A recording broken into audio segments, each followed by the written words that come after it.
Why did the wisest god in the world blind himself on purpose? Why did the king of the gods hang himself from his own sacred tree? And why did he spend centuries building an army for a war he already knew he was going to lose? The three answers reveal the greatest burden a conscious being can carry: knowing your own end and having to live with it. This video will answer all three questions, but it will do so in the order Odin lived them. And each answer will open a darker question, because no one ever tells you the full story of Odin, the one the Eddas recorded. The dark truth behind the king the Vikings feared even in prayer. Chapter 1. The Price of the Eye. Odin was not born wise. He became wise, and the price he paid was beyond reason. At the center of the Norse universe stands a colossal tree, Yggdrasil. It connects the 9 realms. Its roots touch the depths of hell. Its branches touch the sky. And in the deepest roots of that tree, there is a well. The Well of Mimir. According to the Eddas, the sacred texts of the Vikings, whoever drinks from its waters knows everything. The past, the present, the future. Odin heard of this and went there. Mimir, the guardian of the well, looked at the king of the gods and said one thing. Just one. The price is an eye. Anyone else would have turned back. Odin tore out his own eye, threw it into the well, and drank. In that moment he saw everything. Everything that had ever happened, everything happening now, and everything yet to come, including his own death. And here is what no one tells you. He did not scream, he did not weep, he did not try to change a thing. He simply returned to Asgard, with one eye less, and with the weight of the entire world on his shoulders. The well gave wisdom, but it also gave something Mimir never announced as part of the price: a sentence. And no one who drinks from that well can unlearn what they saw. But knowing his own end was not enough for Odin. He wanted more, much more. And what he did next is considered by scholars of the Eddas to be the most disturbing act in all of Norse mythology. Chapter 2. The Hanged Man. There was a magic in the Norse world known as the runic arts. Symbols carved into the cosmos since before time itself. Each rune was a force of nature, a law of the universe. But the runes did not reveal themselves to just anyone. They had to be earned. And the secret of how to earn them was hidden in the depths of Yggdrasil itself. Odin discovered the method and carried it out without hesitation. He took his spear, wounded himself, and hung from Yggdrasil itself for 9 days and 9 nights, without food, without water, without a single god coming to his aid. It was a sacrifice offered to himself. The texts of the Havamal, a poem recorded in the 13th century based on oral traditions far older, describe this moment with precision. Hanging on the wind-battered tree, wounded by a spear, consecrated to Odin, to myself. A sacrifice of oneself to oneself. One of the strangest and most profound ideas any civilization has ever produced. On the 9th day, the runes appeared. Glowing in the depths below him, Odin plunged downward to reach them. And when he returned, he was another being entirely. He understood the universe in a way no other god would ever comprehend. But there was something the well had shown him first.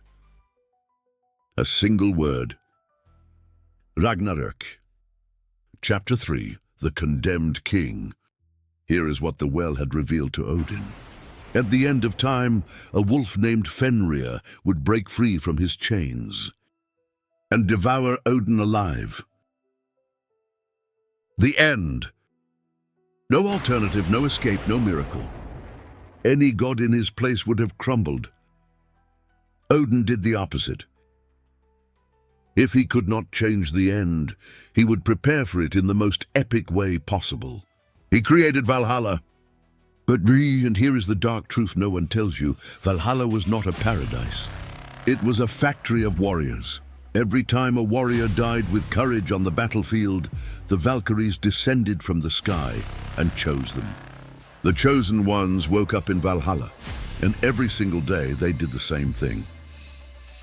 They fought to the death, rose again, feasted, and did it all over the next day. Why? Because Odin knew exactly how many warriors he would need on the day of Ragnarök.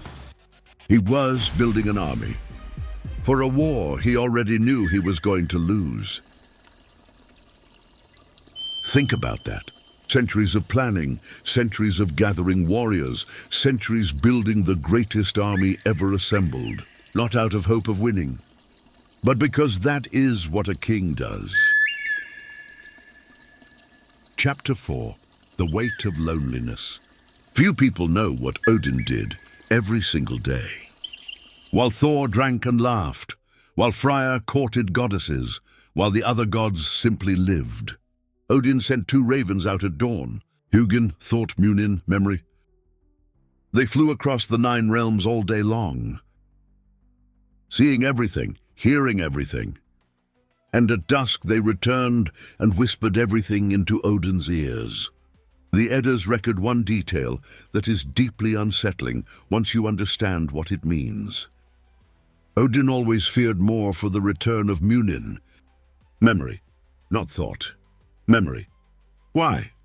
Because a day without thought is just a day lost. But a day without memory is the end of everything you are. The most powerful being in the 9 realms had one fear: to forget. Beside the ravens, Odin kept 2 wolves, Geri and Freki. And there is a detail in the texts that goes unnoticed. Odin never ate. Every meal placed before him went to the wolves. He sustained himself on wine alone. And on the weight of the knowledge he carried, he was the most powerful king of all, and the most lonely being that existed, because he knew what the others did not. And that is always the price of seeing too far ahead. Chapter 5. The Whisper No One Heard.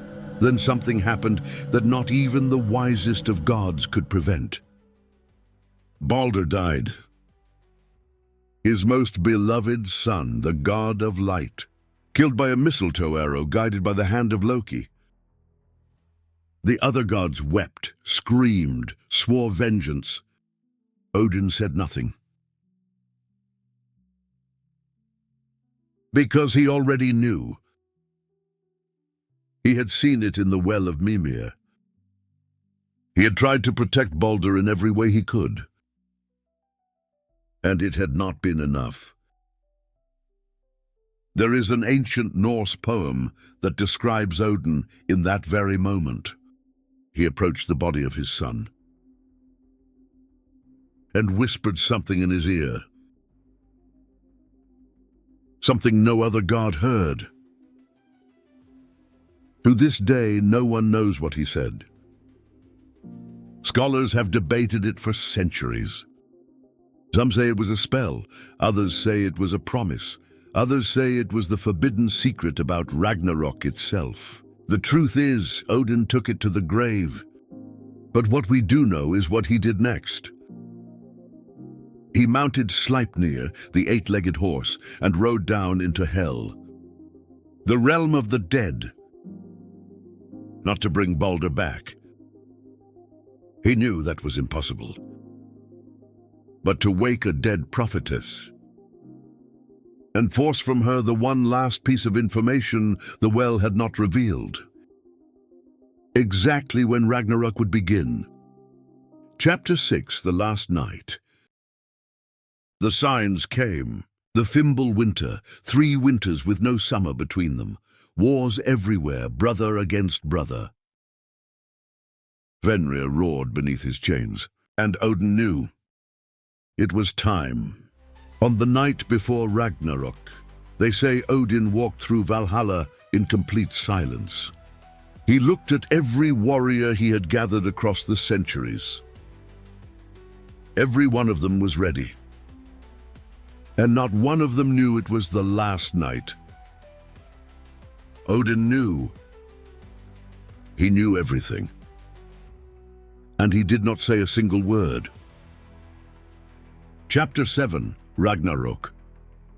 The chains shattered. Fenrir emerged, a wolf so colossal that his lower jaw scraped the earth and his upper jaw touched the sky. His eyes burned like exploding stars, and there was only one thing he wanted. Odin, the Allfather, stepped forward. With Gungnir, the spear that never missed its mark. With his army at his side. With centuries of preparation on his back. They fought. And the Norse texts say about that battle something no one expects. It did not last long. Fenrir swallowed Odin whole, and the Allfather vanished into the belly of the beast, the god who tore out his own eye for wisdom, who hung for 9 days for knowledge, who built an army across centuries, who carried the weight of fate without ever showing weakness. Died exactly as he had seen he would die, without surprise, without escape, without a miracle. But then, his son Vidar stepped forward and killed Fenrir, avenging his father, exactly as Odin had also seen. Epilogue, what a king really is. Ragnarök destroyed almost everything. But the Vikings believed something that few peoples ever dared to believe. That courage is not the absence of fear. It is acting even when you know you are going to lose. Odin knew the end from the very first sip at the well of Mimir, and chose to live as though the end mattered. He built, he protected, he loved, he lost, and he faced it. Not because he had hope of winning, but because that is what a king does. Somewhere in the stories told around the Viking fires, the name of Odin was not shouted as that of a victor. It was whispered as the name of someone who carried the impossible and never broke. Until the very last moment, Odin chose to know. He tore out his eye, drank from the well, saw his own end, and lived with it for centuries. If you could do the same, know exactly how and when you are going to die, would you tear out the eye, or would you choose ignorance?